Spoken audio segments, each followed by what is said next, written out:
horário, né? Agora são 2h33.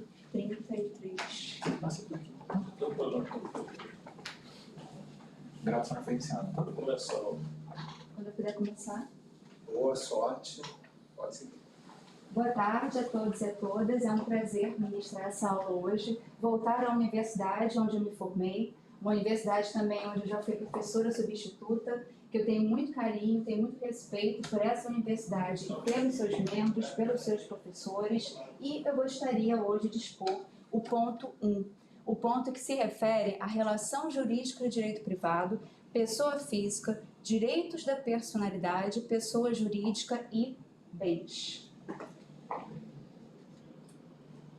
No cerne do direito civil, a gente encontra o estudo da relação que envolve pessoas físicas e jurídicas, em relações que podem ser de cunho patrimonial ou existencial.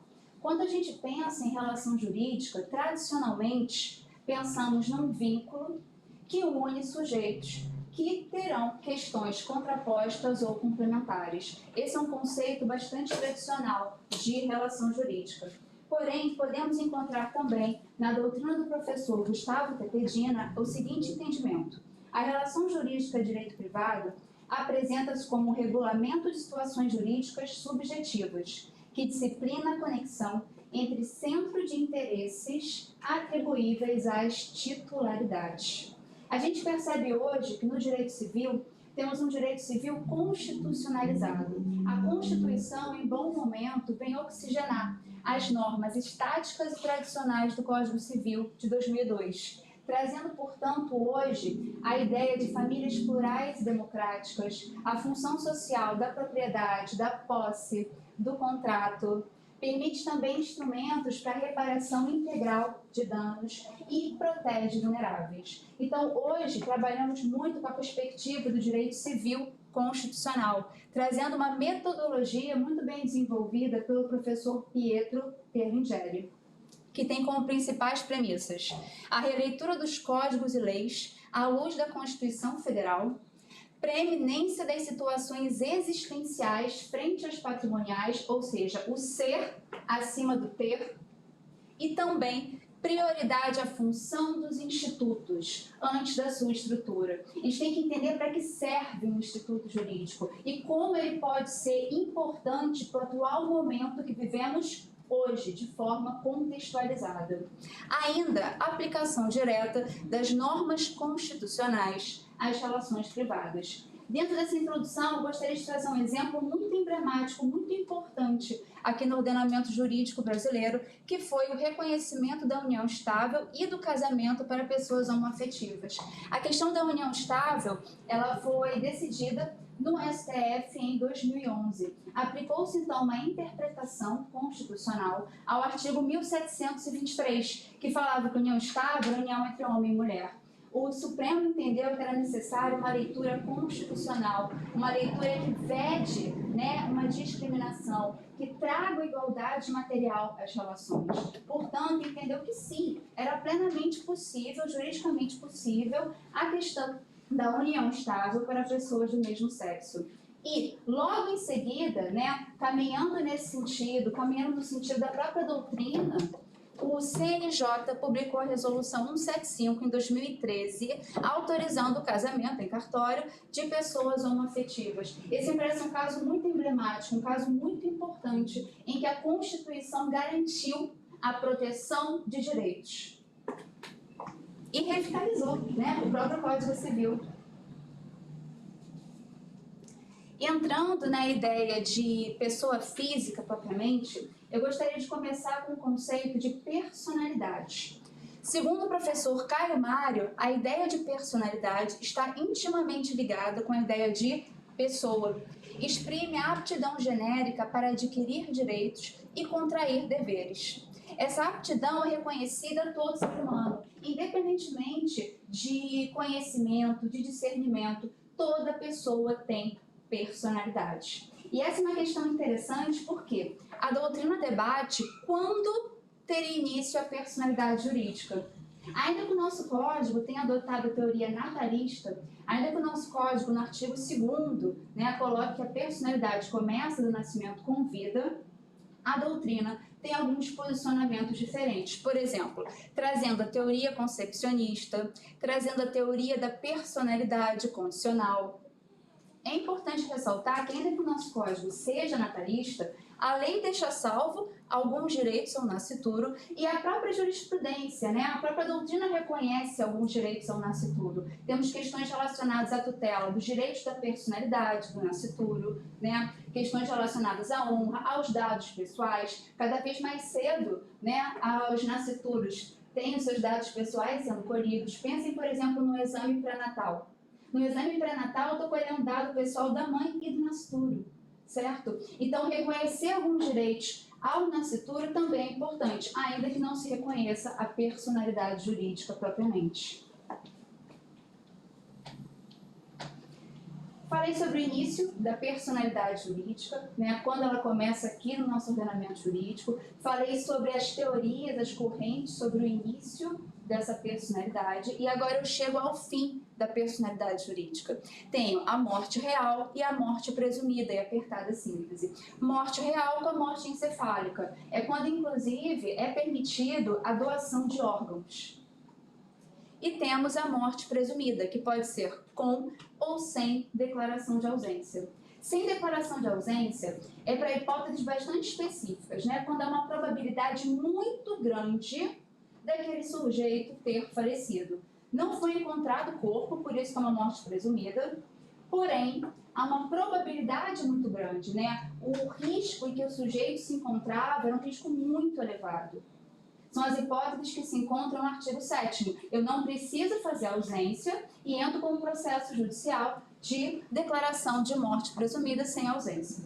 Por outro lado, quando há um desaparecimento, quando há dúvidas, de fato, se houve ou não o falecimento daquele sujeito, o direito impõe um processo judicial de ausência. Processo esse que tem 3 fases. É um processo longo, é um processo que dá publicidade sobre a ausência e ele é importante, para que o ausente apareça, caso ele assim deseje ou caso assim seja possível, e também dá publicidade sobre essa situação. Publicidade para credores, publicidade para os seus herdeiros. Quando a gente analisa a questão da ausência no Código Civil, a gente percebe que ela está muito regulada, Tem a fase da arrecadação, sucessão provisória, sucessão definitiva. Só que é uma regulação que olha muito para o aspecto patrimonial. Está muito preocupada com o patrimônio do ausente. Um ponto que eu acho interessante destacar aqui, que seria interessante um maior desenvolvimento doutrinário em questões existenciais que envolvem a ausência. Por exemplo, como é que vai ficar a situação do companheiro? Como é que vai ficar a questão da filiação? Alimentos a quem precisava. Esses são alguns pontos interessantes que eu vejo muito pouco tratados quando pensamos em ausência. Em seguida, passamos para a capacidade jurídica. A capacidade jurídica, ela se divide em capacidade de direito e capacidade de fato. Capacidade de direito toda pessoa tem. A capacidade de direito, ela se relaciona diretamente com a personalidade jurídica. Toda pessoa é capaz de direitos e deveres na ordem civil. Já a capacidade de fato de exercício é quando o sujeito pode sozinho exercer os seus direitos, sem necessidade de representação ou de assistência. Quando o sujeito não tem plena capacidade de exercício, há o que a gente chama de regime das incapacidades. Toda incapacidade ela tem que estar estabelecida legalmente. Eu tenho os absolutamente incapazes e os relativamente incapazes. Os absolutamente incapazes são os menores de 16 anos. Quando eles celebram um ato, a regra geral é que esse ato tem que ser com o seu representante. Porém, eu tenho também os relativamente incapazes, onde eu vou ter, em que eu vou ter o sujeito entre 16 e menos 18, ébrios habituais e viciados em tóxico, uma pessoa que por causa transitória permanente não consegue exprimir a sua vontade, e o pródigo. Nesse caso, eles vão ter a figura da assistência. O menor vai ter um tutor e as outras figuras terão um curador. Quando a gente pensa em capacidade jurídica, um elemento muito importante para a gente analisar na relação é a questão da legitimação. Por quê? O sujeito, por vezes, embora capaz, Pode ser que naquela situação concreta, naquele jogo de interesses, ele não tenha legitimação para agir ali. Como, por exemplo, num caso de um tutor que durante a tutela busca adquirir um bem do tutelado. Ele não tem legitimidade, aí eu tenho uma situação de impedimento legal.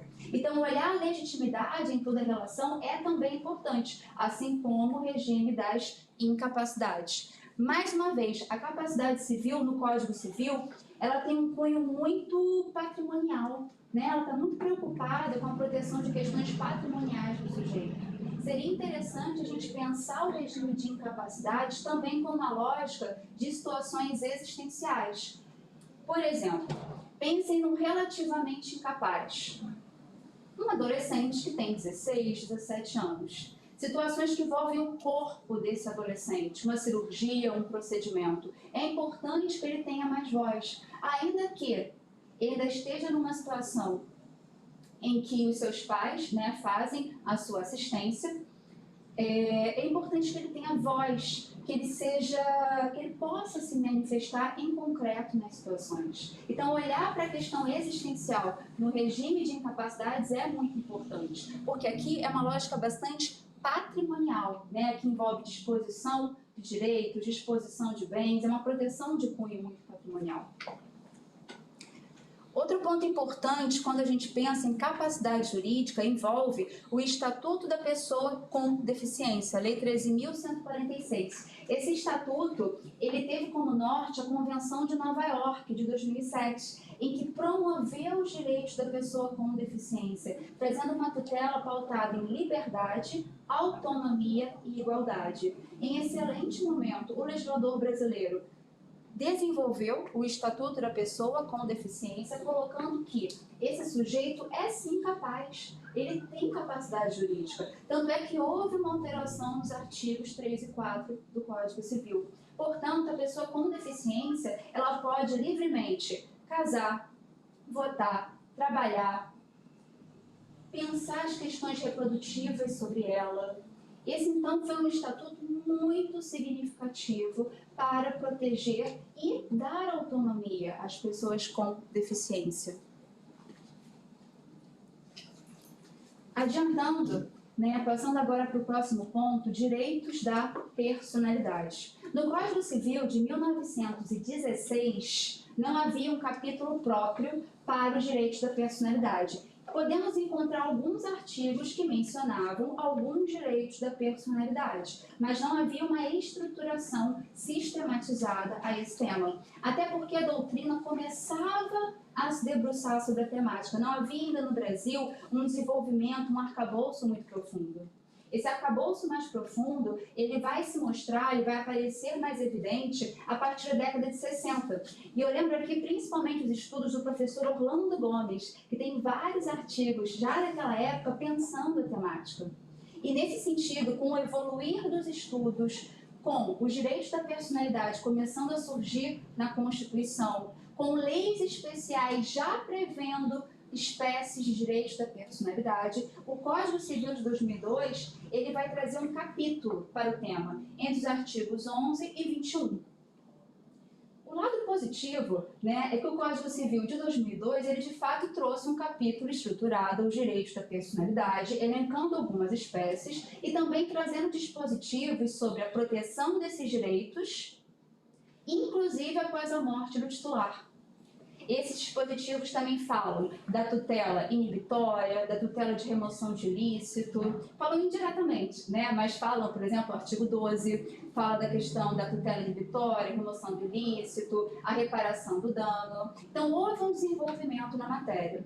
Só que analisando o Código Civil atual, a gente percebe que a dinâmica ali é uma dinâmica muito estática, muito tradicional. Ela não contempla de forma nenhuma os novos conflitos que enfrentamos com os direitos da personalidade. Temos várias questões que envolvem a ponderação dos direitos da personalidade com a liberdade de expressão, com a liberdade de imprensa. Nesse sentido, há um artigo excelente do professor, do ministro Luiz Roberto Barroso, sobre a ponderação dos direitos da personalidade e a liberdade de expressão. Há questões novas que envolvem as novas tecnologias, certo? Com o uso de imagem, com com o deepfake, com a ressuscitação de pessoas já falecidas, né, com a reprodução de voz. Temos hoje novas tecnologias que interferem no corpo, reproduzem a pessoa. O uso da IA, né, o uso da inteligência artificial generativa é cada vez mais intenso. Então, é importante que pensemos os direitos da personalidade dentro dessa lógica e não dentro de uma lógica tão fechada como ela apareceu no Código Civil de 2002. Mas, bem, é compreensível. O Código Civil de 2002 ele vem de um projeto da década de 70, chefiado pelo Miguel Reale. De fato, naquela época, não havia esse avanço tecnológico que nós temos hoje. E é sempre importante esse exercício interpretativo das normas, contextualizando as demandas atuais, as necessidades atuais. A gente pode entender os direitos da personalidade como atributos e características essenciais à dignidade e à integridade da pessoa humana. Sem dúvidas, o princípio da dignidade da pessoa humana, ele sustenta a tutela dos direitos da personalidade. Eu selecionei alguns direitos da personalidade para mencionar na aula de hoje. Trata-se de um rol exemplificativo, então não vou esgotar todas as espécies. Trouxe algumas que têm casos concretos muito interessantes para nós explorarmos. Primeiro, direito ao nome. O nome individualiza, identifica, mostra a procedência familiar, mas ele é mais do que isso. Ele está relacionado com a própria identidade do sujeito. Em bom momento, a Lei 14.382 de 2022 alterou o princípio da imutabilidade. O que isso significa? Antes da Lei de 2022, o princípio que regia a matéria do direito ao nome era o princípio da imutabilidade. Como regra, não se podia alterar o nome ou parte dele, e, se necessário, era uma demanda judicial que tinha que ser muitas vezes motivada. Porém, a Lei 14.382, alterando a Lei de Registros Públicos, ela fez uma alteração dentro da 6.015, ela permite hoje alterações do nome pela via extrajudicial e imotivadamente. Então, eu posso alterar tanto o meu prenome quanto o meu sobrenome, inserir sobrenomes. Então, houve uma completa mudança de paradigma, que é muito importante para a construção existencial de cada sujeito. Sobre esse tema, o estudo de caso que eu acho muito pertinente para ser trabalhado é a questão da alteração do prenome e da identidade de gênero nos documentos da pessoa transgênero.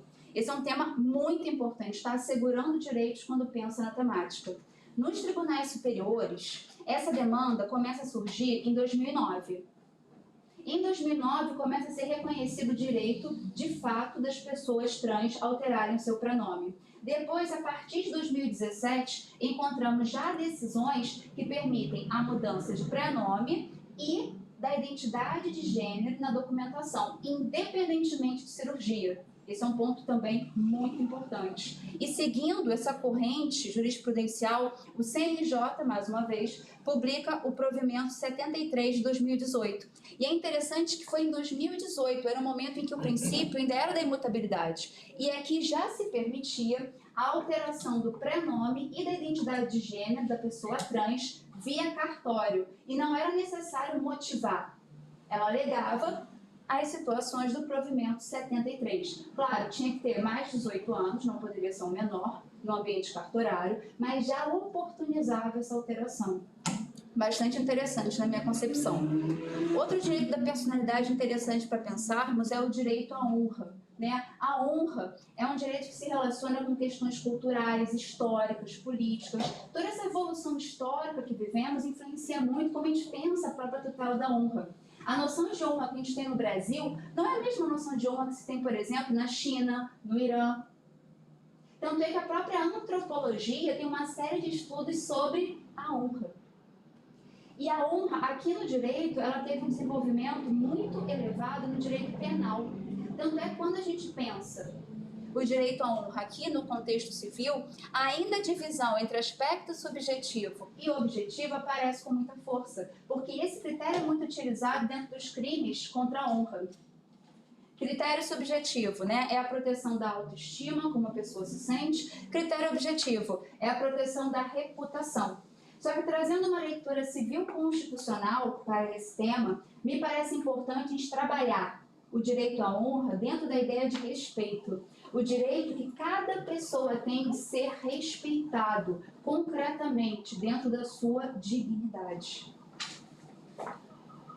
Em seguida, passamos para o direito à imagem. Aqui eu faço referência à doutrina da professora Maria Celina Bodan de Moraes e também do professor Carlos Afonso. O direito à imagem, ele é um direito extremamente importante, especialmente nos dias atuais, né? No momento em que há uma hiperexposição do ser humano, né? Uma exposição cada vez mais constante nas redes. É muito fácil capturar, manipular e divulgar uma imagem. A doutrina costuma fazer a seguinte divisão, trazer a imagem-retrato e a imagem-atributo. A imagem-retrato é o aspecto fisionômico, é o aspecto externo da pessoa. A imagem-atributo, ela está relacionada com a proteção dos seus atributos, das suas características, do seu comportamento, como de fato a pessoa é. O direito à imagem, ele tem hoje uma tutela autônoma. O que isso significa? Havendo uma ameaça de lesão ou uma lesão ao direito à imagem, isso já faz nascer a tutela jurídica. Não é necessário, né, nem pode ser necessário que tenha que haver também a lesão ao outro direito. Eu comento isso por quê? Porque o artigo 20 do Código Civil, em alguns momentos, ele condiciona a proteção da imagem à concomitante lesão da honra. Mas quando fazemos uma interpretação constitucional do artigo 20, se mostra necessário proteger a imagem de forma autônoma, porque há situações em que só a imagem será diretamente violada.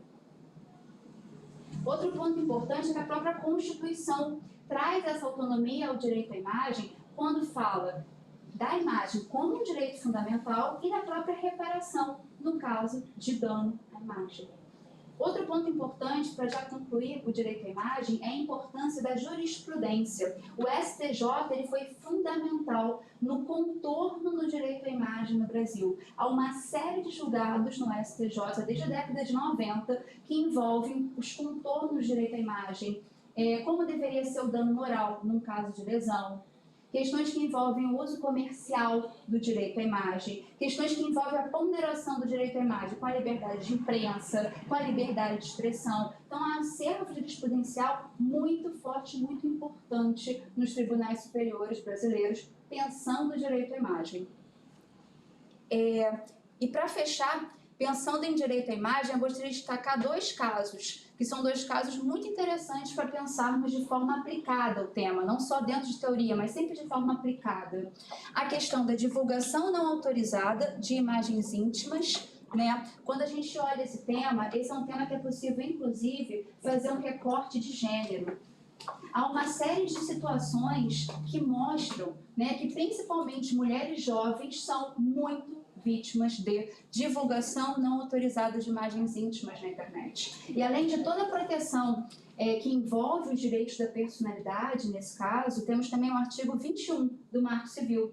Artigo esse que coloca que os provedores de aplicações de internet têm o dever de remover esse conteúdo, quando divulgado, após receber uma notificação extrajudicial. O artigo 21 é uma das exceções ao artigo 19 do Marco Civil. O artigo 19 ele tem na literalidade da lei duas exceções, o artigo 21 e o 19, parágrafo 2º, que envolve direito autoral. Então, o artigo 21 é um artigo muito importante e muito utilizado na jurisprudência. Há uma série de julgados do STJ em que, principalmente, a ministra Nancy Andrighi interpreta esse artigo 21 do Marco Civil, tanto para permitir a remoção direta de conteúdos, né, nesse caso, já responsabilizar o provedor, porque ele não removeu, teve que ocorrer o processo judicial, e ela também entende aplicável a desindexação de conteúdos quando envolvem divulgação não autorizada de imagens íntimas. E vai lembrar que o Marco Civil da Internet está sendo, nesse momento, analisado no STF. A constitucionalidade do artigo 19 do Marco Civil está sendo exatamente nessa semana analisada em duas ações no STF. Então, esse é um tema muito importante. Provavelmente nos próximos meses ou nos próximos anos tenhamos algumas alterações no Marco Civil, talvez mais exceções, assim como o próprio artigo 21. Outro caso interessante para a gente pensar o direito à imagem é o oversharing. O que seria o oversharing? É quando os pais, os responsáveis, superexpõem os seus filhos, né? Aqueles pais irresponsáveis que de forma intensa, contínua, publicam uma série de imagens, uma série de vídeos sobre os seus filhos, numa conduta que vai gerando uma possível abusividade, né? Talvez o poder parental não esteja sendo exercido da melhor forma possível nessas situações. Hoje há muito uma preocupação com a exposição de crianças e adolescentes online. Por quê? O rastreamento começa cada vez mais cedo. A gente tem hoje a geração mais observada de toda a história, né? Como eu falei lá no início, o nascituro já tem seus dados pessoais sendo colhidos. Então, quando ainda há a publicação intensa de imagens e vídeos pelos pais, isso se torna muito preocupante, até relacionado à própria segurança do menor. Em seguida, passamos ao direito à privacidade. O direito à privacidade, né, ele começa como direito a ser deixado só, como direito da pessoa de impedir a intromissão alheia, a intromissão do Estado. É um direito que nasce muito dentro da ideia de burguesia, do individualismo. Porém, com o avanço da tecnologia, com o avanço das relações, o conteúdo do direito à privacidade, ele foi sendo ampliado para englobar também o direito de manter controle sobre as próprias informações. Quem traz um percurso histórico, né, e preenche essa definição da privacidade é o professor Stefan Rodotà, com as suas obras extremamente importantes na matéria, em que ele mostra muito claramente a evolução do direito à privacidade e depois a evolução do direito à proteção de dados. Aqui, no direito à privacidade, um caso que eu gosto sempre de chamar a atenção é a questão do chamado direito ao esquecimento. Há um direito ao esquecimento? Não obstante a decisão do STF sobre o tema, há muito ainda a se pensar sobre isso. Né, os instrumentos que podem ser aplicados, a diferença de esquecimento para desindexação. Em seguida, passamos para o direito ao próprio corpo. Quando pensamos em direito ao corpo hoje, né, é o direito ao próprio corpo. Esse direito ele está posicionado dentro do princípio da autodeterminação corporal. É uma ideia de autonomia corporal. A gente tem que trazer uma nova concepção para a ideia de bons costumes, certo? Posicionar o direito ao corpo para dentro de um campo de liberdade. Esse é um ponto muito importante. O corpo não pode ficar subordinado a uma moral cristã, ao patriarcado, a regras do Estado. É o campo de liberdade do indivíduo, a princípio, claro, dentro dos valores constitucionais. E sobre esse tema, eu gostaria de chamar a atenção, dentro da perspectiva de casos, para dois casos julgados pelo STF que são muito interessantes, né? Eles têm uma profundidade muito grande. Primeiro caso, julgado agora, em setembro de 2024. Direito à recusa de transfusão de sangue por testemunhas de Jeová. Sim, o STF entendeu que no caso de maiores capazes é possível a recusa à transfusão de sangue em razão da liberdade religiosa, também assegurada na Constituição, e que o SUS deve, então, fazer um procedimento alternativo nesses casos. E sim, o procedimento alternativo existe e é viável. Outro caso muito interessante, né, foi a ADI 5543, julgada em 2023, em que os ministros entenderam como inconstitucional dispositivos que impediam a doação de sangue por homens homossexuais com vida sexual ativa. Eu usei esse termo porque assim se encontrava na documentação. Havia um impedimento para esse grupo doar sangue. O tribunal muito acertadamente entendeu que essa era uma discriminação sem qualquer justificativa científica e optou pela inconstitucionalidade dessas normas, permitindo então uma doação ampla de sangue. Em seguida, como último direito a ser analisado, trabalhamos o direito aos dados pessoais, que é hoje expressamente um direito fundamental, desde a Emenda Constitucional 115 de 2022. Os dados pessoais são toda a informação relacionada a uma pessoa natural, identificada ou identificável. Essa proteção aos dados pessoais, ela tem 3 princípios essenciais, eu poderia dizer isso, que há 3 princípios essenciais na matéria. O primeiro, o princípio da autodeterminação informativa, o princípio do livre desenvolvimento da personalidade e o princípio da não discriminação, que é um princípio fundamental para a gente pensar em igualdade substancial nas relações. E dentro da tutela dos dados pessoais, temos também os dados pessoais sensíveis, que é uma categoria especial que tutela determinadas informações que, quando são tratadas, apresentam um maior risco ao titular. Os dados pessoais sensíveis, então, eles vão ter uma proteção ampliada, porque ali há um conjunto informacional em que há um maior risco de discriminação ao titular. A LGPD, a Lei Geral de Proteção de Dados, em excelente momento foi publicada no Brasil. Antes dela, não tínhamos uma lei específica para a proteção de dados. Tínhamos, claro, alguns direitos pulverizados no Código Civil, no Código de Defesa do Consumidor, na própria Constituição Federal, no ECA, mas não havia de forma sistematizada uma lei geral de proteção de dados, que trouxesse, então, uma aplicação horizontal, uma principiologia própria. Essa lei se aplica tanto ao setor público quanto ao setor privado. É uma lei bastante moderna, é uma lei que dialoga com o Regulamento Europeu de Proteção de Dados e é uma lei que, de fato, vem sendo aplicada. Já temos, inclusive, alguns julgados de cortes superiores aplicando a Lei Geral de Proteção de Dados. Chama atenção aqui para a obra do professor falecido, professor Danilo Doneda, que foi uma figura muito importante no Brasil para assegurar a autonomia do direito à proteção de dados. Nesse aspecto, gostaria de chamar a atenção para o seguinte assunto dentro de responsabilidade civil. A questão da responsabilidade civil em casos de vazamento de dados. Hoje, já percebemos que há uma série de vazamentos de dados ocorrendo. E qual é a responsabilidade civil da entidade nessas situações? Havendo uma possibilidade de dano, ou mesmo havendo um dano ao titular, qual será a natureza desse dano? Será um dano moral em ré ipsa ou é necessário provar o prejuízo? No ano passado, houve uma decisão isolada do STJ, vale a pena lembrar, não é uma jurisprudência, houve uma decisão do STJ que entendeu que, havendo vazamento de dados, não há dano moral presumido, que não se pode presumir simplesmente porque houve o vazamento. Essa foi uma decisão muito criticada em doutrina, por isso que eu chamo a atenção dos senhores, que me parece um tema muito interessante para a gente trabalhar, para a gente refletir. Até porque o próprio regime de responsabilidade civil na LGPD, ele também atrai polêmica doutrinária, porque a lei não foi exatamente clara se seria um regime subjetivo, com culpa presumida, ou objetivo. Passo agora para pessoa jurídica, certo?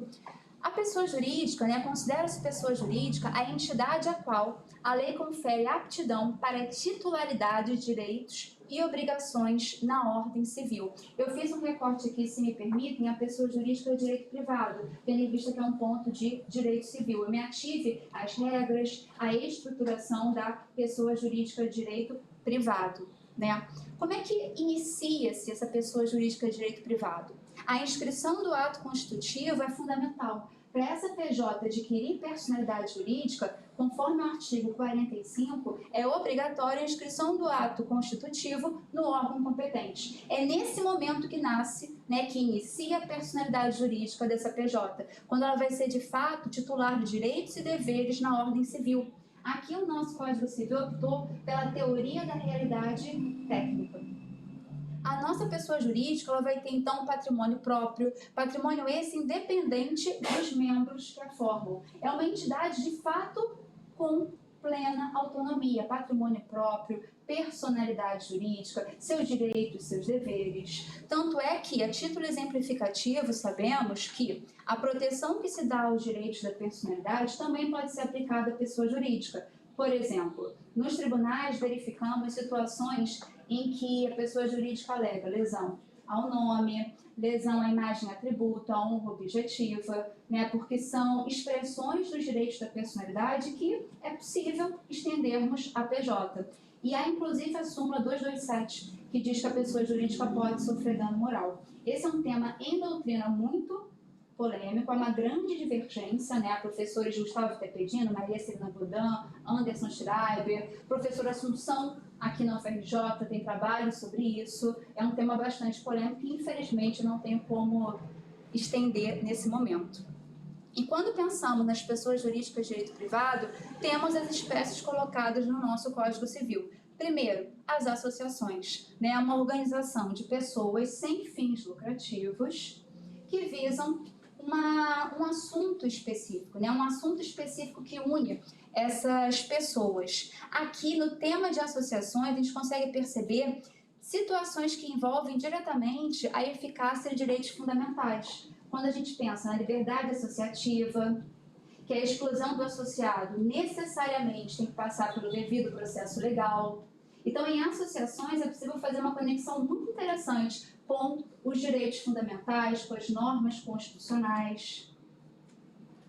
Temos em seguida as sociedades, né, em que eu tenho uma ou mais pessoas que se reúnem para desenvolver uma atividade lucrativa. Eu disse uma ou mais porque a gente tem hoje a figura da sociedade unipessoal, uma figura nova, muito interessante, que inclusive substituiu a Eireli, que seria o último dispositivo. Temos as fundações, em que há uma dotação patrimonial, os instituidores fazem uma dotação patrimonial visando criar uma entidade. As fundações, elas têm o seu propósito tipificado em lei, mas geralmente são propósitos relacionados a interesse público. Temos em seguida as organizações religiosas e os partidos políticos. Dentro dessa temática, uma questão importante é: seria necessário desenvolver outras espécies de pessoas jurídicas de direito privado com características próprias, diante da dinamicidade que vivemos hoje, né, das novas entidades, das novas estruturas que vêm sendo criadas? Essas caixinhas, né, essas espécies, elas são suficientes? Outro tema fundamental para a gente trabalhar a pessoa jurídica, que não poderia deixar de mencionar, é a desconsideração da personalidade da pessoa jurídica. Os primeiros precedentes desse instituto vêm do direito anglo-saxão, em que se buscava levantar o véu da pessoa jurídica para atingir o patrimônio dos seus sócios. Aqui no Brasil, essa teoria vem sendo bastante aplicada. E, inclusive, vale ressaltar que a desconsideração da personalidade ela não é aplicada apenas para sociedades. Inclusive, para entidades sem fim lucrativo, é possível aplicar o Instituto da Desconsideração da Personalidade da Pessoa Jurídica. Tratando da desconsideração, temos ao menos 5 vertentes, né? 5 formas de aplicação consagradas no nosso ordenamento. Teoria maior da desconsideração, que é aquela que se encontra no Código Civil, no artigo 50, baseada no abuso, em que o abuso pode ser um desvio de finalidade ou uma confusão patrimonial. Aqui a gente está olhando especialmente situações cíveis e empresariais. Temos a teoria menor da desconsideração, que se encontra no artigo 28 caput e parágrafo 5º do Código de Defesa do Consumidor. Nessa teoria menor, a gente está olhando relações em que há uma grande assimetria de poder entre as partes. Por exemplo, relações de consumo, relações trabalhistas, relações ambientais. Aqui é mais simples, né? Eu posso dizer dessa forma, é um pouco mais simples obter judicialmente a desconsideração da personalidade. Porque sempre que a personalidade da PJ for um obstáculo ao ressarcimento do credor, eu farei o pedido judicialmente e muito provavelmente terei sucesso no meu pedido. É sempre um pedido judicial.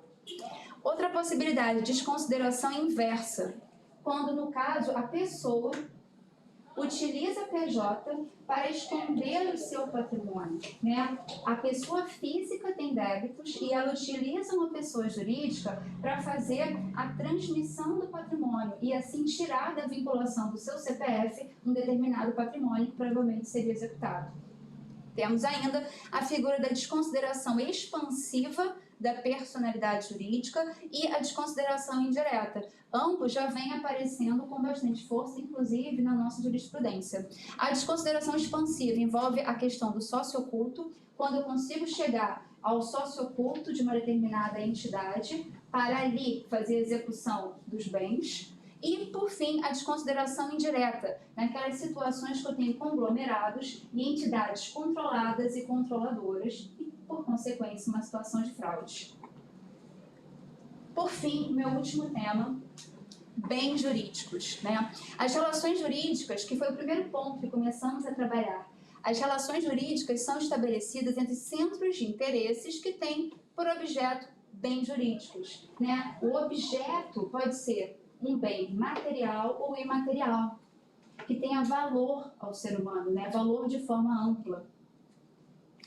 Quando a gente pensa em bens jurídicos, dentro do Código Civil, eles se encontram amplamente classificados em parte geral. E é sempre um desafio mostrar para os alunos qual é a importância dessa classificação tão extensa em parte geral. E eu gosto de trabalhar aqui um critério funcional. Para que serve? Voltando à premissa do direito civil constitucional. Para que serve essa classificação dos bens na parte geral? Porque a partir da classificação dos bens, vai ocorrer a atração de regras e regimes específicos. Por exemplo, questões de transmissão de propriedade são alteradas, se eu tenho um bem móvel ou imóvel. Questões relacionadas ao uso capião. Se for um bem público, não é possível ao uso capião. Então, tem questões de contratos, questões de transmissão de propriedade, questões relacionadas à disposição da propriedade que são brutalmente alteradas a depender do tipo de bem que for analisado na situação em concreto. Justamente por isso essa classificação é tão importante. E ainda, por exemplo, quando a gente pensa nos bens reciprocamente considerados, o princípio que rege essa classificação é o princípio da gravitação jurídica. Porém, se no caso concreto tiver uma pertença, a pertença é uma exceção a essa regra. Por isso que é tão importante a classificação dos bens, porque vai alterar profundamente cláusulas contratuais, o próprio tipo de contrato, questões relacionadas à propriedade, disposição dos bens. Finalizando a minha fala, que eu creio que já passei um pouquinho do tempo. Não, já está no tempo. Estou no tempo? Obrigada, professor.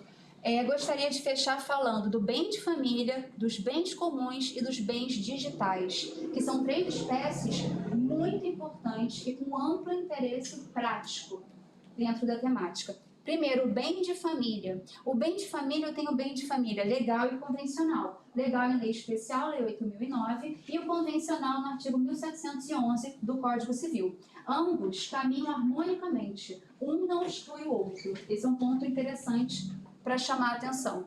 Outro ponto muito interessante é que a ideia do bem de família, ela está muito estruturada na lógica do patrimônio mínimo, né? Em trazer uma preservação ao patrimônio das entidades familiares. E quando a gente pensa patrimônio mínimo, faço referência aqui à obra do professor Fachin, do ministro Fachin. O STJ tem um amplo acervo de julgados sobre o bem de família. Quando a gente pensa bem de família, é impossível pensá-lo de forma desconectada com os tribunais superiores. Há súmulas, há de fato já jurisprudência sobre esse tema. E esse tema é importante porque traz impenhorabilidades, traz proteções tanto às entidades familiares quanto também ao sujeito individual, porque o bem de família do solteiro também é protegido. Em seguida, bens comuns e superação da lógica proprietária. Faço referência aqui ao membro da banca, Marcos Dantas, que tem um artigo específico sobre os bens comuns. A ideia dos bens comuns começa a ser desenvolvida na década de 60. O professor Stefano Rodotà tem vários trabalhos sobre o tema. Aqui no Brasil, o professor Tepedino, o professor Pablo Renteria, o professor Dantas também escrevem bastante sobre a temática e é um tema extremamente importante. Aqui eu estou olhando um bem conforme a sua essencialidade, conforme a sua importância para a proteção de direitos fundamentais. Especialmente na Itália, nos Estados Unidos, essa questão é muito refletida na doutrina. Pensem, por exemplo, em bens como a água, a saúde. Há bens que não devem ficar meramente numa lógica proprietária tradicional. Há bens que têm uma marca de essencialidade tão forte, tão importante, que seria interessante pensarmos como bens comuns de amplo acesso. Por fim, bens digitais. Voltando aqui para o direito digital. Né? O que é um bem digital? É um bem incorpóreo que se encontra no ambiente digital e que pode assumir uma dimensão existencial, híbrida ou patrimonial. Né? Pensem, por exemplo, em contas de e-mail, milhas aéreas, criptomoedas, perfis em redes sociais. Esses são os nossos bens digitais, com diferentes dimensões, como eu mencionei. E nessa temática, né, chama atenção aqui para os trabalhos da professora Ana Carolina Prochato, Lívia Leal, Bruno Zampier, que tem obras específicas. O professor Carlos Conder também tem um artigo muito interessante sobre situações dúplices, que trata da matéria. Esse é um tema muito interessante porque, especialmente na questão da transmissão, como se dá a transmissão desses bens digitais quando o seu titular falece? Eu tenho 3 tipos de bens: bens digitais patrimoniais, híbridos e existenciais. Quando patrimoniais, a doutrina diverge menos, né? Seria mais fácil essa transmissão pela marca meramente patrimonial do bem. Mas quando é um bem existencial ou híbrido, há questões ali relacionadas com os direitos da personalidade, com a intimidade do falecido e até com a intimidade de terceiros. Pensem, por exemplo, numa rede social em que o usuário conversava com terceiros. Pensem em conversas íntimas que todos nós fazemos diariamente com amigos na nossa rede social, na nossa conta de e-mail. Então a situação ela se torna muito complexa quando eu tenho um bem digital de caráter existencial, principalmente. Sobre essa temática, há 3 correntes na doutrina, inclusive eu pude expor isso na minha prova escrita. E outro ponto importante em bem digital, né, é a temática da herança digital, que envolve, como eu falei, a questão da transmissão desses bens. Como é possível fazer essa transmissão? Como não afetar direitos terceiros? Majoritariamente no Brasil, né, não há uma regra legal sobre o tema ainda, mas há um posicionamento doutrinário que tem um pouco mais de peso. Se entende que, para ocorrer a transmissão dos bens digitais existenciais e híbridos, o titular deveria consentir em vida, deixar previamente autorizado, por exemplo, num documento idôneo, num testamento.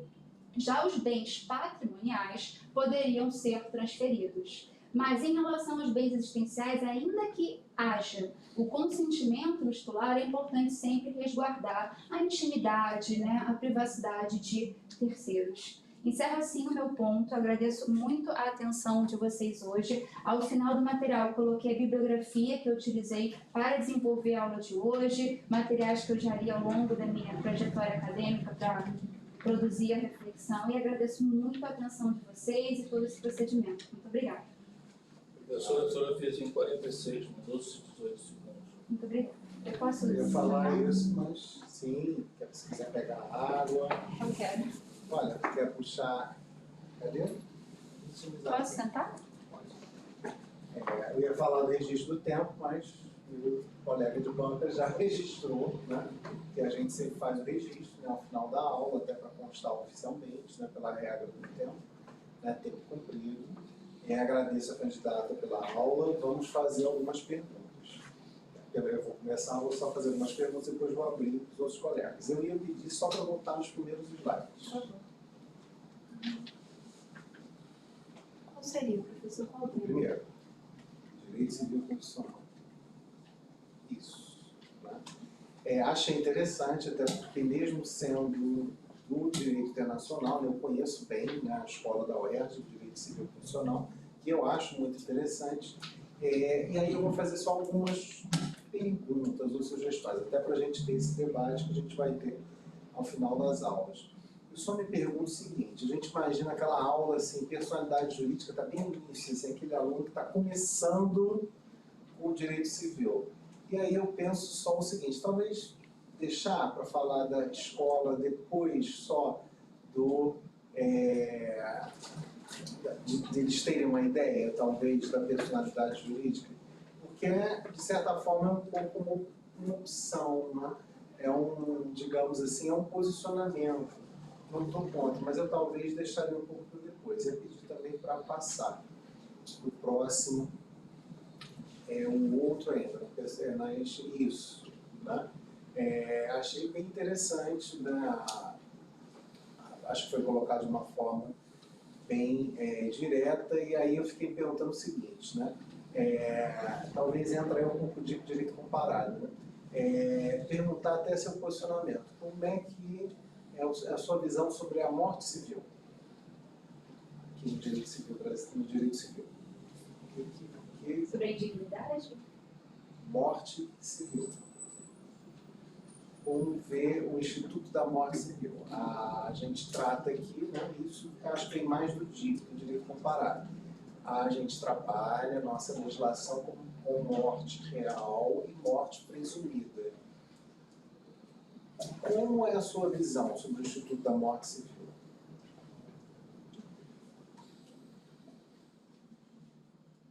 O Brasil não tem, ou outros países têm. A gente, às vezes, no DIPRE até fala um pouco disso quando fala do fim da personalidade, porque o nosso sistema não aceita. Tá? A gente tem morte real, morte presumida. Eu, às vezes, comento isso muito em aula de DIPRE, porque hoje é cada vez mais fechado, né? Mas a gente vê muito isso, às vezes, em livro de DIPRE, né? Sistema jurídico que tem a morte civil. O exemplo muito famoso era a legislação soviética, né? Que tinha a morte civil, o indivíduo era condenado, decretada a morte civil, abria sucessão, né? Cônjuge virava viúva. Né? Como você vê esse instituto, talvez, né, frente ao direito brasileiro?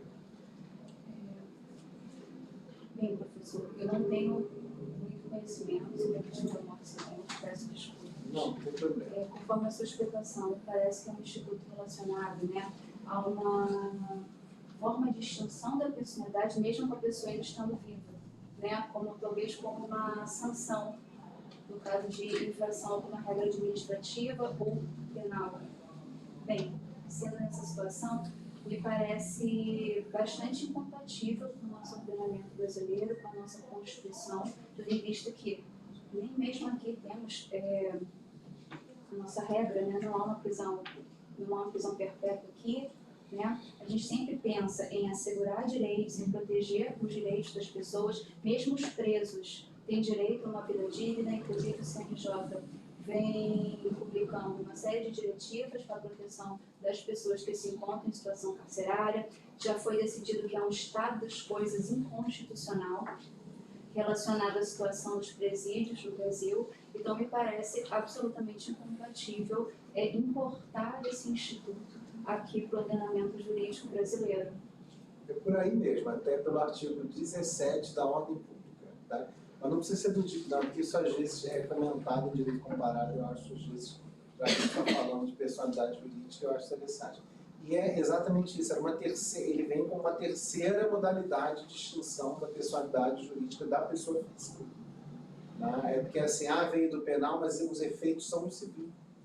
Né? É efeito de direito civil. Né? Que eu também acho assim, uma coisa muito pesada.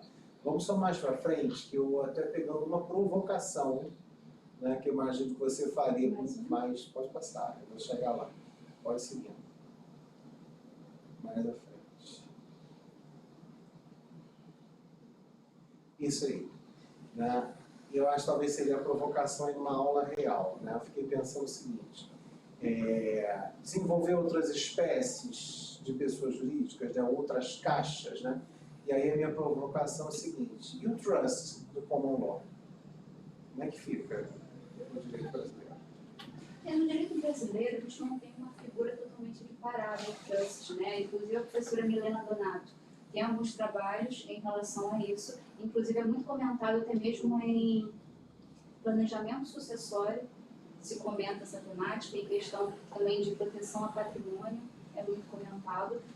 Não é um instituto que temos. Se fosse importado, me parece que seria necessária uma regulação específica, jurídica, para o assunto, mas já há algum desenvolvimento doutrinário.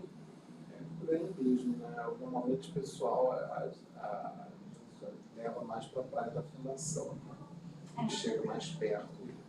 E eu só ia fechar, né, com uma observação seguinte. Dá só mais uma andada com os slides.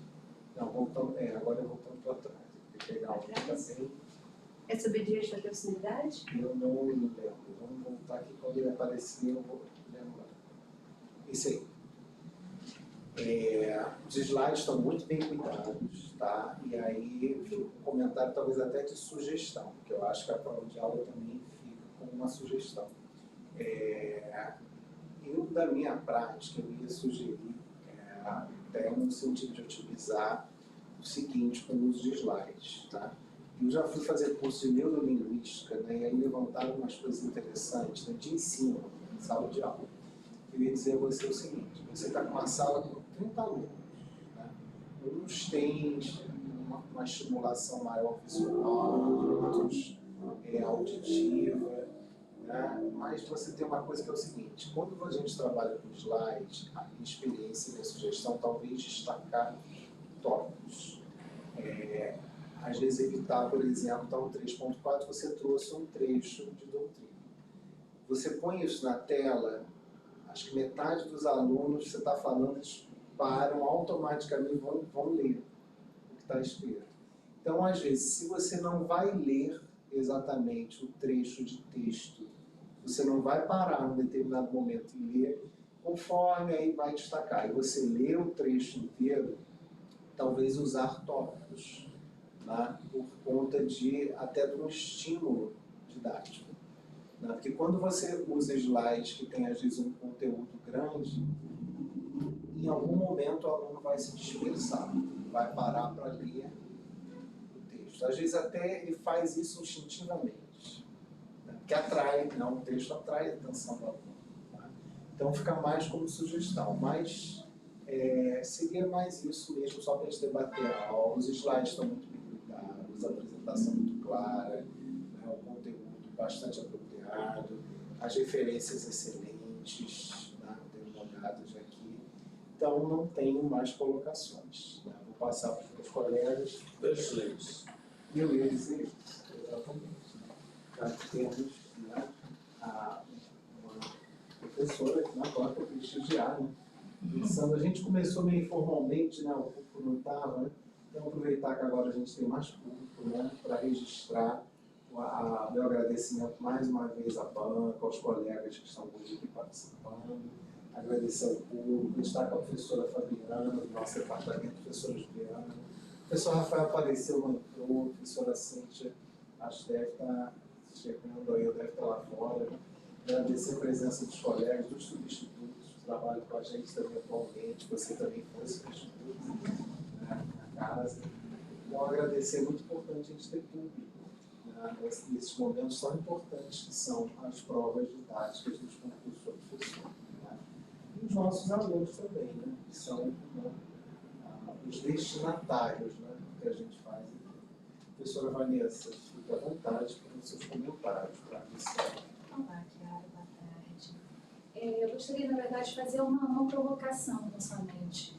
Logo no início da sua aula, eu sei da dificuldade de concentrar semanas de aula em 50 minutos, mas no seguinte sentido, ao tratar das teorias da personalidade, você coloca a teoria da natalidade, né, como abordada no nosso código, mas depois eu senti falta de um aprofundamento nas outras duas teorias, que você coloca como tópicos, mas não trouxe qualquer tipo de explicação. E aí eu gostaria só de ouvi-lo no sentido do porquê dessa escolha. Se você quiser até voltar nos slides, de repente até para te facilitar. Talvez. Claro, sendo muito sincera, professora, com a senhora, como eu estava no início da exposição, eu fiquei preocupada com o tempo. O que eu pensei? Trouxe as teorias, mostrei que elas existem, expliquei a aplicável. Foi apenas por isso. A gente tem a teoria natalista, né, muito bem defendida pelo professor Caio Mário, que foi adotada pelo nosso Código Civil, mas hoje eu vejo até algum tempero, porque a proteção ao nascituro em lei, a própria jurisprudência, o STJ vem reconhecendo algumas proteções ao nascituro, né, até mesmo para ele pleitear indenizações, ter direito a indenizações, a doutrina também vem reconhecendo alguns direitos ao nascituro. Então, há algum tempero essa corrente natalista. Temos a concepcionista, em que o professor Francisco Amaral, aqui da casa, ele era, né, da corrente concepcionista, que entende que a personalidade começa a partir da concepção e não a partir do nascimento com vida. E temos a personalidade condicional. A personalidade condicional é interessante perceber que não há uma homogeneidade completa entre os autores que defendem essa teoria. Eu verifico algumas diferenças entre eles, mas me parece que muitas vezes a definição que é dada é a seguinte, que na personalidade condicional, a personalidade só começaria também com o nascimento com vida, mas o nascituro, né, os direitos do nascituro estariam sujeitos a uma condição suspensiva, então haveria direitos eventuais aí. E no que diz respeito à personalidade jurídica, eu pensei que você terminou com uma problematização, né? Logo ao elencar essa tipologia trazida pelo código, você deixa uma indagação, e aí eu fiquei curiosa, enquanto aluna, assim, né?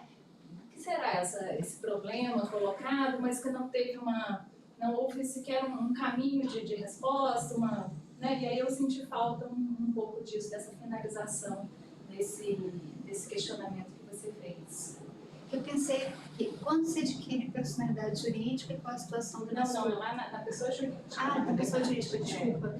Depois dos tipos que você coloca. Em relação a possíveis espécies. Isso. Você Perfeito. faz essa provocação, mas não faz um encaminhamento para uma possível resposta, até uma hipótese colocada a ser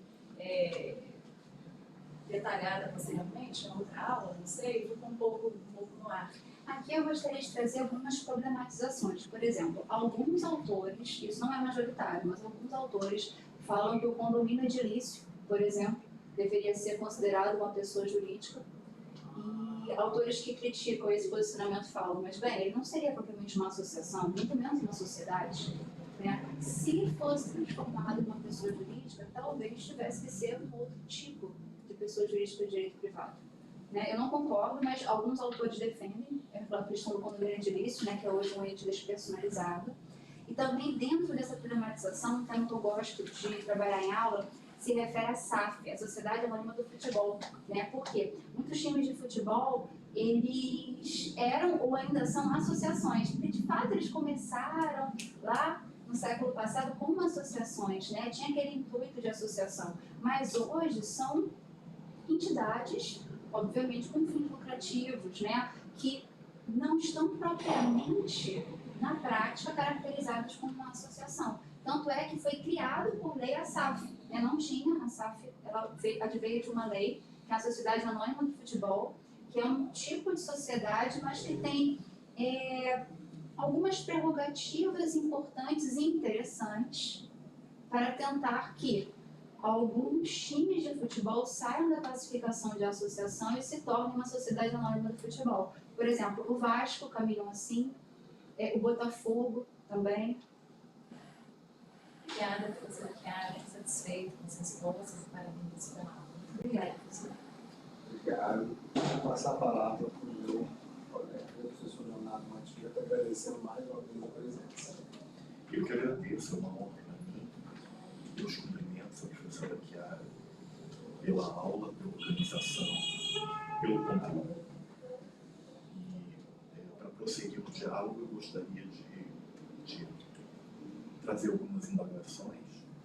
Uma delas foi tocada na exposição, mas pode ser mais desenvolvida. O Código é expresso na afirmação de que estende às pessoas jurídicas os direitos da personalidade. Nós até podemos pensar, mas não todos os direitos da personalidade. Por que há uma crítica doutrinária tão incisiva a essa norma? Qual o fundamento? O que pode justificar, diante da letra expressa do Código, a crítica? Eu vou utilizar as palavras da professora Maria Serena Godin, que tem textos específicos trazendo essa crítica. Ela coloca o seguinte: os direitos da personalidade, eles têm como matriz a dignidade da pessoa humana. E só a pessoa tem dignidade. A pessoa jurídica, ela seria uma entidade criada e com uma questão patrimonial muito mais latente do que uma questão artificial. E que o princípio da dignidade da pessoa humana que embasaria a proteção dos direitos da personalidade. Então, se eu estou falando de dignidade, eu estou falando de direitos atinentes à pessoa humana. Tanto é que ela também entende que o dano moral é para as pessoas naturais, que não caberia extensão do dano moral à pessoa jurídica. Muito bem. Mas ainda sobre os direitos da personalidade, isso eu não percebi na sua exposição, há uma crítica bastante presente na doutrina quanto ao modelo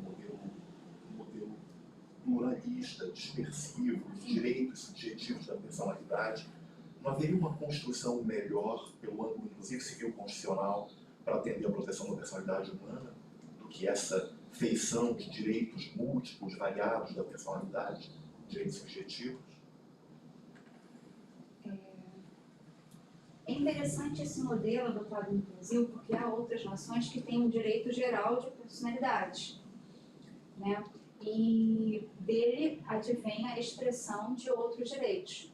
Há um direito geral de personalidade, que é uma teoria mais unitária. Até tem um texto do professor Orlando Gomes, que ele debate exatamente isso, o caminho mais unitário e mais plural. Dentro do direito civil constitucional, quando a gente coloca a proteção dos direitos da personalidade dentro da dignidade da pessoa humana, a gente tem uma base única. E a partir dessa base única, nós temos corolários. Vou ter a liberdade, a solidariedade, a igualdade, há corolários muito importantes dentro da dignidade da pessoa humana. E os direitos da personalidade, eles estariam relacionados com esses corolários. Mas há autores que criticam os dois modelos, tanto o modelo monista, como o direito alemão, o direito geral de personalidade, como o modelo pluralista, talvez tenha se desenvolvido mais na França, na Itália, e no Brasil é o mais que a doutrina mais aprecia, porque ambos têm uma feição unificadora. Sim. E à luz do direito civil constitucional, então, são ambos modelos não ideais, modelos até mesmo condenáveis. Em vez desses modelos unificadores, não seria mais adequado, na perspectiva civil constitucional, acreditar-se numa cláusula geral de proteção da personalidade formada à luz da própria Constituição? O que lhe parece?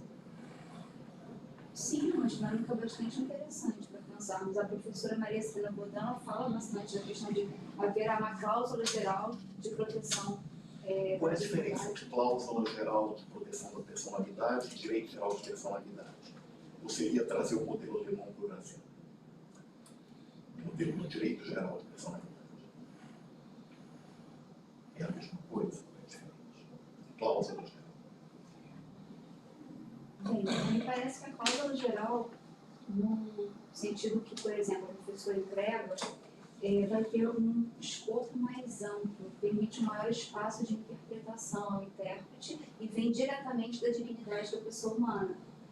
Já o direito geral de personalidade, ele não teria uma vertente de interpretação tão ampla assim.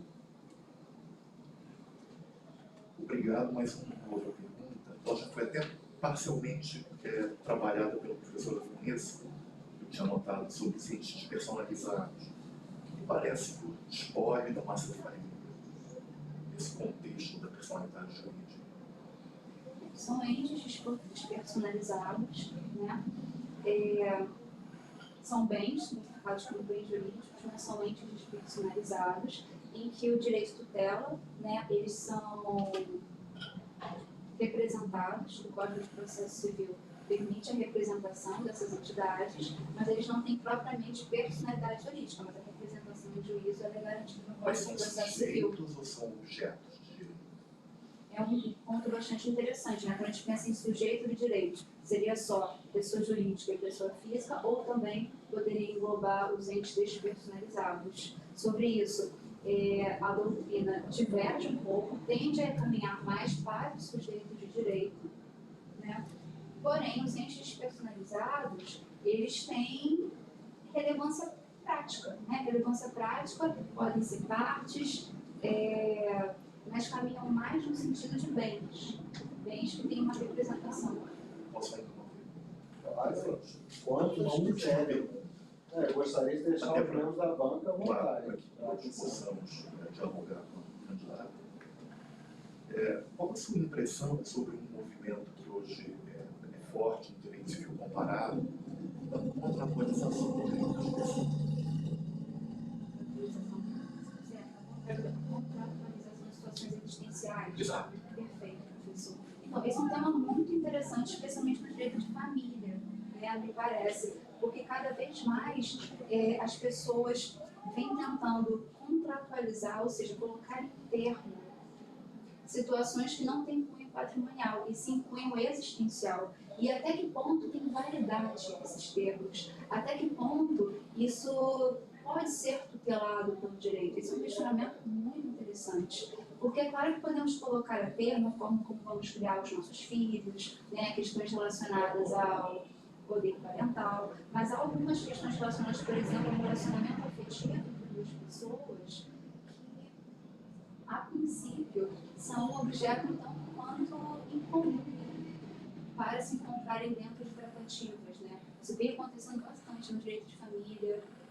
Sim, acho que um exemplo interessante, e aí eu prometo que termino, Existe uma lei na França que prevê um instituto chamado mandato de proteção futura. Nós não temos no Brasil essa versão legal.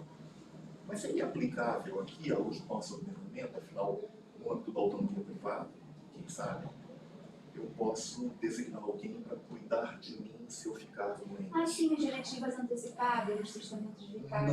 Não, em vida. É em vida e não como testamento vital. É alguém para cuidar dos meus filhos, alguém para cuidar de mim em algum momento em que eu precise.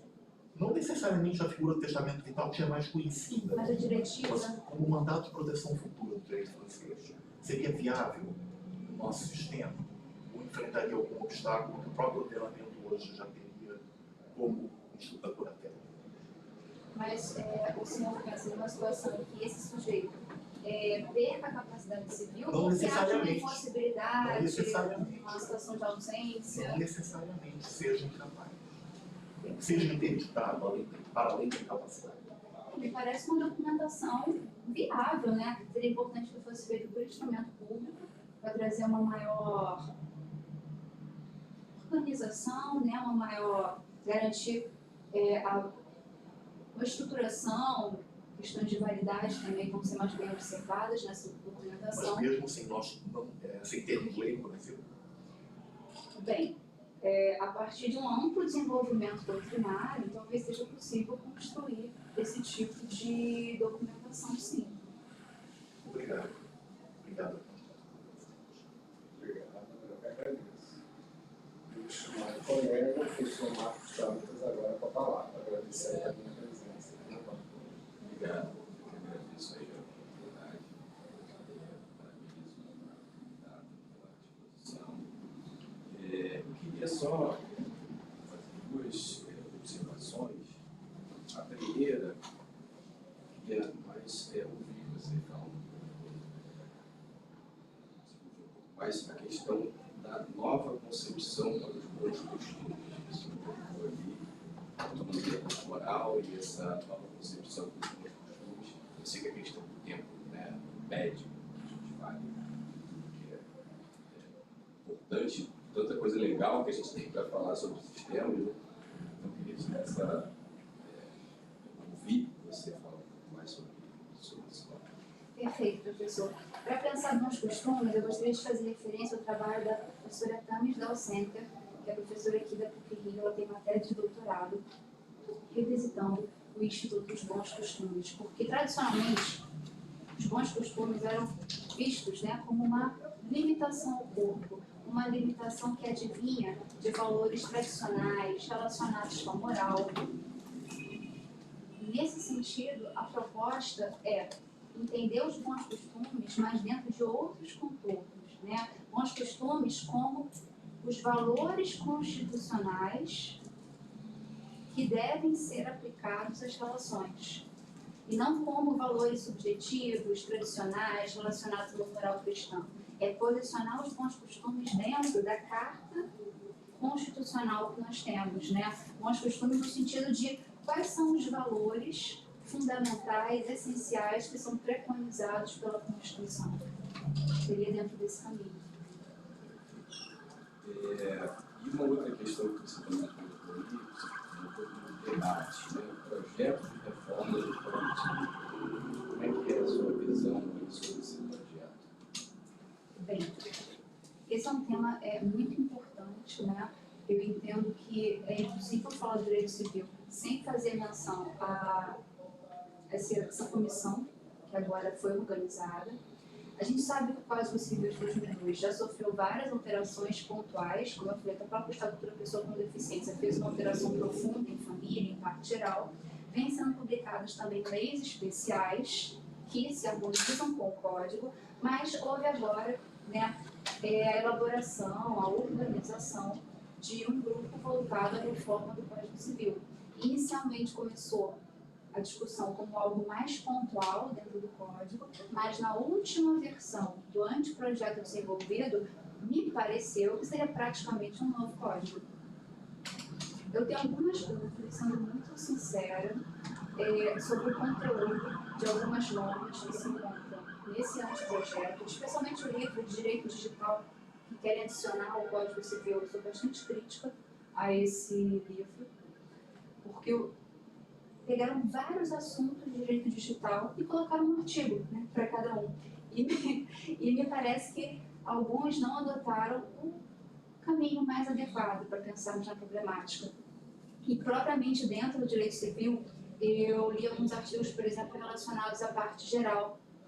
Por exemplo, o artigo relacionado à imagem, avança muito pouco em imagem, né? Tem desafios hoje que envolvem a liberdade de expressão, as novas tecnologias, diferentes tutelas que podemos usar para proteger os direitos da personalidade, muito pouco avançou. Tem como relatores esse grupo, né, que é um grupo amplo, mas tem como relatores o professor Tartucci e a professora Rosa Neri. Além disso, os grupos de trabalho. De fato, foram feitas as discussões sobre os grupos de trabalho, mas uma crítica que eu fiz, inclusive, à época, é que faltaria uma maior publicidade envolvendo essas discussões, uma possibilidade maior de contribuição em cima do texto. Por exemplo, o Marco Civil da Internet, em 2009, né, há muito tempo atrás, teve o texto todo comentado numa plataforma online. Eles postaram o texto e era possível comentar trecho por trecho. E até recebermos o compilado do anteprojeto, ninguém conhecia muito bem o texto do material. Foram enviadas várias contribuições por e-mail, houve um e-mail disponibilizado, mas não se sabe muito bem ao certo como isso foi usado, por quem foi utilizado, né? Me parece que algumas ideias ali, elas são muito específicas de determinados autores. Então, no momento, né, os livros que eu mais li foram Parte Geral, Responsabilidade Civil, Direito Digital. Sobre esse material, eu tenho críticas específicas. Não me parece que estejam caminhando da melhor forma possível. Claro, seria possível pensar em algumas alterações no Código Civil atual, mas talvez não seja necessário criar um novo código, né? Sair novamente do zero. Então, o Código Civil, ele impacta muito a realidade dinâmica de uma sociedade. E mudar absolutamente as regras, né, como em muitos temas aconteceria, especialmente em direito de família, muitas alterações, me parece algo talvez não adequado nesse momento. Passo então a palavra para fechar, tá? Representando a minha casa, o professor Lourenço Martins, da sua visão. Eu digo para você, vai cá, porque você Claro. também chama aqui. Vou sentar aqui? Não, do lado do seu irmão, tá daqui, fica com você Tá bom. de mexer. Até na cadeira também, já tem que. Não a conheço, é a primeira vez que eu vejo essa concurso. Eu fui aluno do seu irmão. Ele vai lembrar de mim. Minha figura, teve aqui ontem, É o Inês. Mas, quando eu vi a senhora pela primeira vez, eu falei, embora, era um concurso desse e tal. Mas eu queria aproveitar essa oportunidade e já colocando como essa preliminar que eu não conhecia, eu estou impressionado com a sua aula. Tá?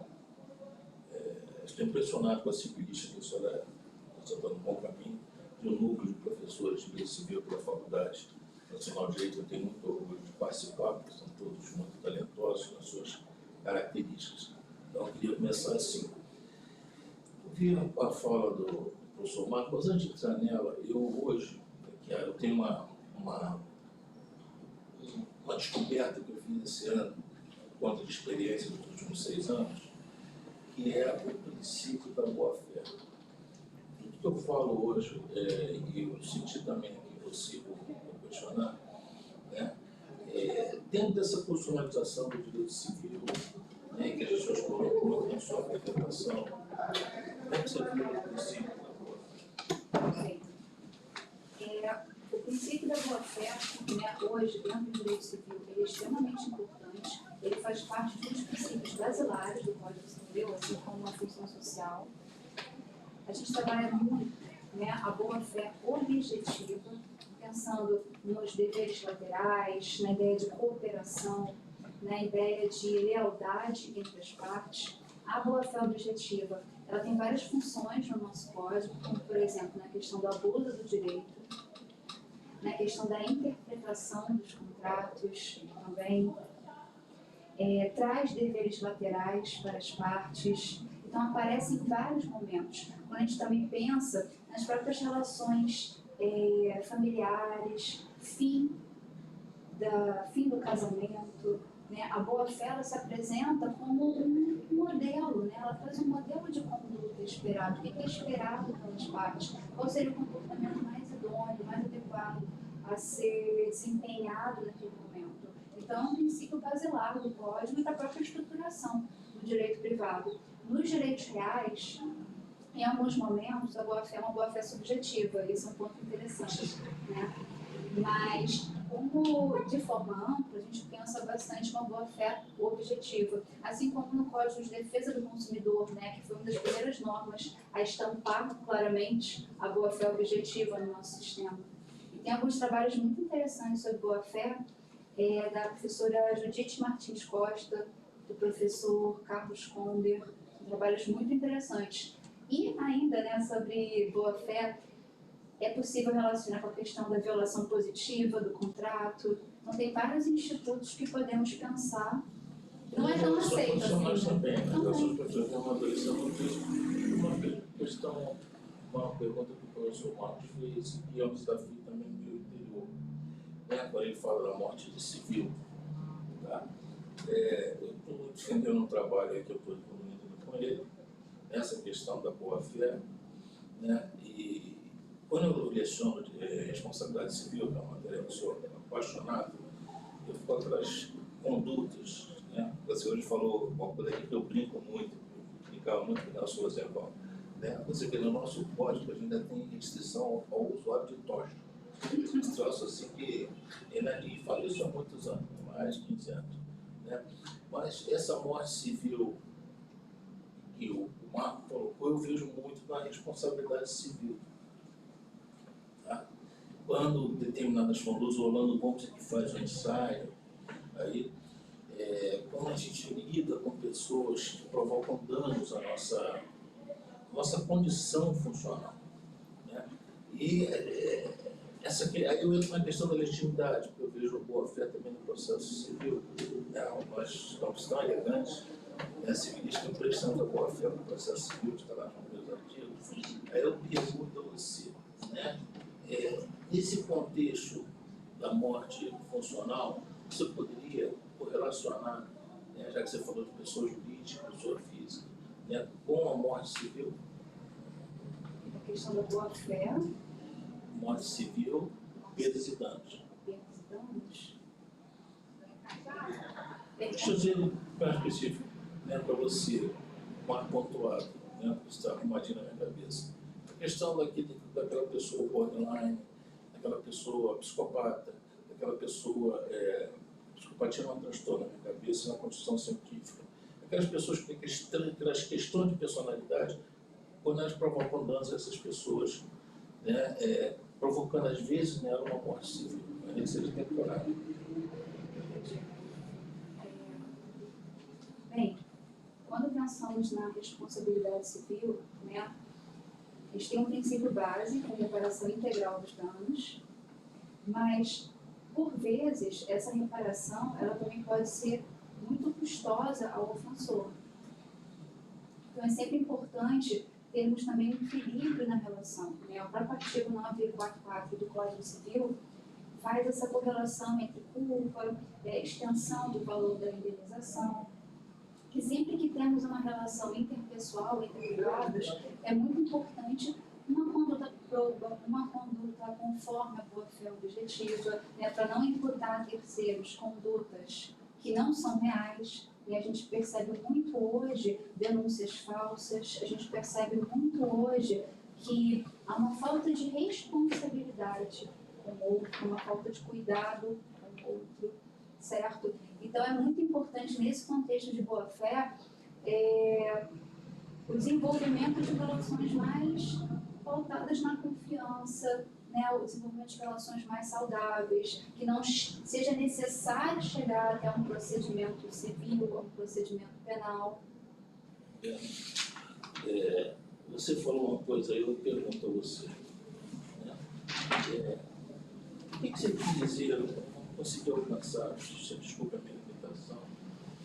Até quando você falou aqui desse atributo atributos, imagem retrato, imagem atributo, me lembrei do Rosenwald, também gostei muito dessa classificação, estou com prazer. Com remoção de ilícito. Posso? Quando a gente pensa nas tutelas dos direitos da personalidade, eu tenho as tutelas contra o ilícito e a tutela de ressarcimento. Essa tutela contra o ilícito, eu gosto muito de usar a dinâmica do direito processual civil, principalmente do professor Guilherme Marinoni. Então, ele traz um gênero... Isso aí, está citado até aqui, você falou do Marinoni, botei aqui, ó. Então, ele tem um livro vermelho excelente, que é sobre tutela contra o ilícito, que ele trabalha o artigo 497 do CPC. E ele usa como gênero, aí dentro dele teria a tutela inibitória e a tutela de remoção de ilícito. A tutela inibitória para situações de ameaça, quando não houve ainda o dano propriamente, né, a inibitória. Já a remoção de ilícito é quando já houve uma conduta ilícita e é necessário remover, retirar essa situação. Então, no direito da personalidade, por exemplo, vamos pensar numa divulgação não autorizada de imagem. Uma vez postado esse conteúdo, eu vou pleitear judicialmente a remoção desse ilícito, a remoção desse conteúdo e também, se tiver sofrido um dano, o ressarcimento. Porque não é mais uma situação de ameaça, né? Não é mais uma tutela meramente inibitória. E eu poderia pedi-la também, dentro dessa sua colocação, na imputação de uma conduta não ocorrida. O fulano furtou e o fulano não furtou. Né? E isso causa uma repercussão. Poderia pedir essa remoção de ilícito? Desculpe, se eu... O camarada é acusado da prática de qualquer crime, que é assim, modalidade de crime. E isso, obviamente, hoje com a nossa IA, redes sociais, todos, tem uma proporção tremenda. Né? Eu posso pedir essa remoção de ilícito? Perfeito. Alguém escreve, né, posta numa rede social que determinada pessoa cometeu uma determinada conduta. Isso. É isso, professor? Chega a ver a postagem em concreto. Isso. Sim, é possível, né, para pedir a remoção de conteúdo. Se é para uma pessoa não retirar, eu entro com uma ação e faço do provedor de aplicações, por exemplo, se for postado, exemplo, no Facebook, né, eu posso pedir a remoção desse material. Como não é uma hipótese de exceção ao artigo 19, eu vou ter que pedir judicialmente a remoção, vou indicar o link certinho onde se encontra o conteúdo e vou pedir para o juiz decidir no sentido de que o provedor de aplicações tem que remover o material. E se aquilo também tiver me causado um dano, eu posso diretamente, em face de quem postou o material, pleitear a indenização cabível.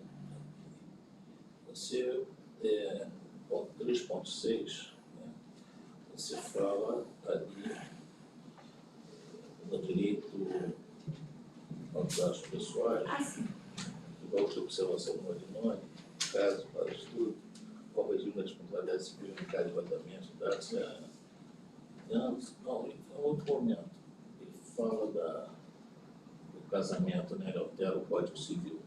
O Marinoni diz que ele não poderia fazer aquilo, porque ele é da alçada do nosso Superior Tribunal de Justiça. Mas sim, já que você coloca essas questões constitucionais aí, eu não me, ali no 4.4, né, eu me senti um pouco assim, perdido, 4.4, pessoas, quando você fala em devido processo legal, o que você quis dizer com aquilo? Perfeito, na parte de associações, né? Quando a gente fala nas associações, tem um dispositivo específico do Código Civil, eu digo que é o 54, que diz que para um membro ser excluído da associação é necessário o devido processo antes da sua exclusão. Então, ele não pode ser meramente retirado da associação, tem que ocorrer um devido processo. Inclusive, isso já foi reiterado em decisões jurisprudenciais nesse sentido. Tiago, os parabéns, estou satisfeito. Seja bem-vindo. Com isso, fechamos então, né, qual o horário exato? 4h06. Às 16h01, então, fechamos a prova didática da candidata Chiara, né? Concluímos a lição por todos os membros da banca. Tá? Respire, né? Tome água, agora você vai também, a chance de ser o primeiro a apresentar é que você agora também vai ter a chance de relaxar para se preparar, né? Para a última fase, que é a fase do memorial. O memorial seguirá a mesma ordem? Provável, sim, assim, a ordem dos candidatos, sim. Também tem um melhor depois Sim, temos. O memorial é com relação à arguição